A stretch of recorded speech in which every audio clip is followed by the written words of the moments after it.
যারা এই সংসার ত্যাগ করেছেন, নিজেদের ঘর বাড়ি সমস্ত সম্পর্ক ছেড়েছেন, বেরিয়ে পড়েছেন শুধুমাত্র ঈশ্বরের খোঁজে, মন দিয়ে সেবা করেছেন, কিন্তু তাও ওনারা কখনো ঈশ্বরের দর্শন পাননি।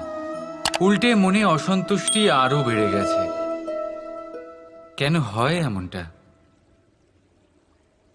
একটা গুরুত্বপূর্ণ কথা মনে রাখবেন, সেই ঈশ্বরই আনন্দ। ধ্যানের অর্থ হলো মনে আনন্দের জাগরণ করা, আর সেবার অর্থ হলো সেই আনন্দকে সবার মধ্যে ভাগ করা। তাহলে যদি আনন্দকে জাগ্রত করো আর সবার মাঝে ভাগ করে দাও, তাহলেই ঈশ্বররূপী আনন্দ তুমি অবশ্যই পাবে। রাধা রাধা। যদি আমাদের